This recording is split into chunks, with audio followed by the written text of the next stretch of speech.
Hey, so I haven't made any garden videos in a while because I've been really sick all winter. I haven't been able to work. I haven't had any energy. I haven't really done anything. I started everything late. Basically, it's been a crap winter. And winter's already kind of crap for garden to begin with. But I finally started things 2 or 3 weeks ago, maybe a month ago for some things. I had a little bit of energy. And so today I'm pricking out from a forest of seedlings. I want to show you what that means.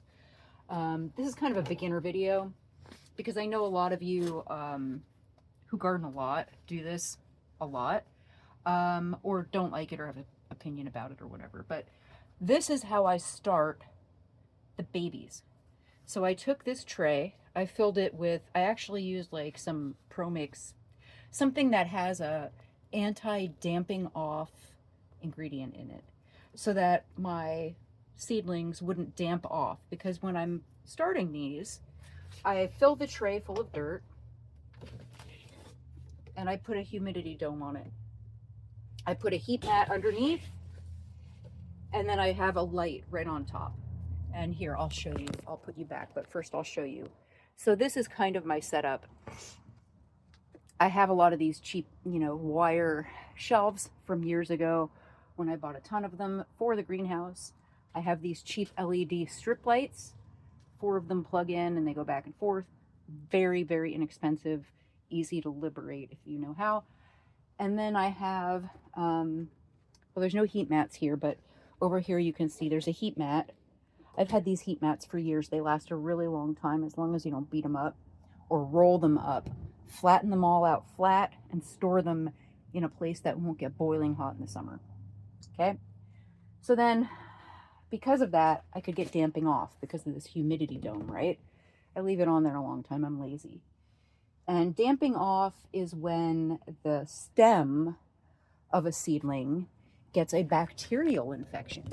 And that bacteria, get you back in place here. So that bacteria actually, it actually eats the stem of the little seedling. The whole thing falls over flat and dies. No matter how much you water it, water makes it worse. You let it dry out, it just dies. Damping off is bad. So you can buy dirt that already has stuff in it to prevent that, or you can get sand, garden sand, and you can put a little layer of that on the top of your dirt in these trays, and that also will help prevent it. I am too lazy to buy the sand and do all that stuff, so I buy the stuff with the damping off.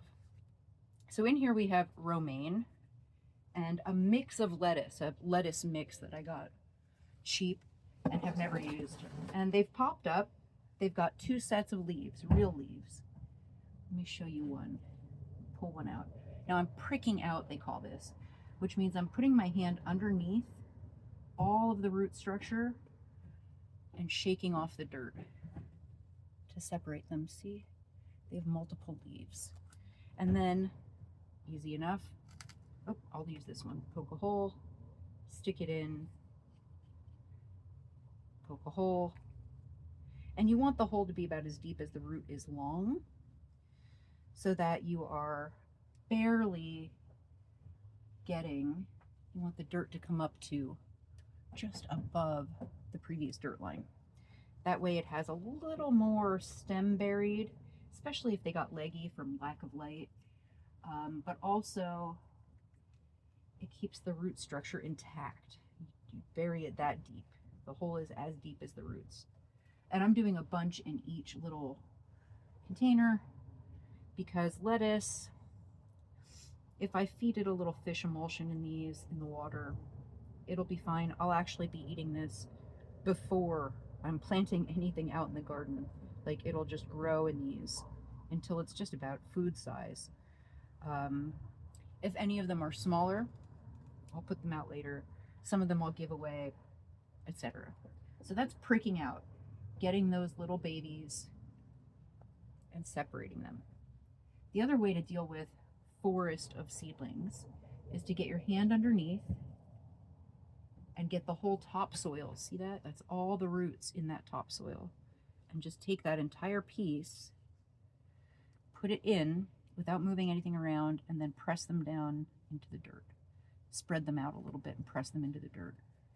That way you're taking all of the root structure, all of the dirt that they're happy with already, you're bringing it along. So to do that, leave about an inch in these.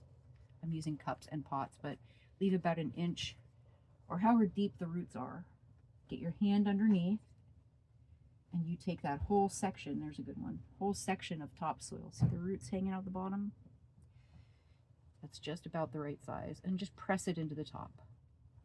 This gives the roots a place to grow down, and if you spread them apart a little bit as you do it, gives them space to grow out. So pricking seedlings, and I do this for a lot of things, even with soil blocks. I do a lot of soil blocking. This is my tobacco plants for the year, and obviously these are grown in soil blocks. But you can see with these that the roots don't go beyond the edge where the air is. It's pretty good for letting them get big before you put them out or put them in a bigger pot. But when I do these little forests, I have to split up the block, and I'll be pricking these out the same way I am with the lettuce. I've done this 3 years running for my tobacco plants. It works really well for tobaccos, tomatoes, peppers, lettuce, basically anything that doesn't mind its roots messed with. Things like melons, squash, cucurbits, cucumbers, all those kinds of things. They don't like their roots messed with. So you can't do it with those. Can't do it with spinach. Can't do it with, I don't know, gosh, there really isn't much else you can't do it with, but any kind of like melon, cucumber, squash, don't do it. They really hate having their roots bothered. But a solution to that, again, and this is what is this? A honeydew melon, is the soil blocks. So this was blocked. It's a square, and you can see just a little roots peeking out. The majority of, it's such a baby, the majority of the roots are contained in this block, and they won't get beyond it. This plant can get pretty big. It's kind of leggy, but it can get pretty big before it needs to come out of this 2 by 2 inch square of soil. And that way, when you repot it, you're literally taking one of these or a bigger pot, making a hole big enough for that soil block, putting it in there, patting the soil around it. You're not messing with or touching the roots at all. So here's one that was little, like that, in a block. You can almost see the block structure in there. This is a tromboncino, and you can see it's doing really well in here. It might need a little more light.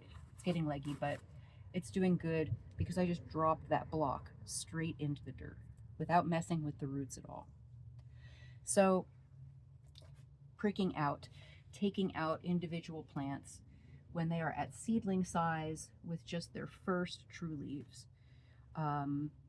It's a really good way to maximize your starting space because you can start these little forests, and as you clear them out, if you don't have a lot of room, you can take a lot of these out into little cups and then spread out what's left in this tray and add a little more dirt. And that way you're reusing this tray for like rows instead of a forest, and you've got more to share or grow. Yeah, so that's part of today. I'll title this one Pricking Out, and I'll post it, and then I'll post the next one.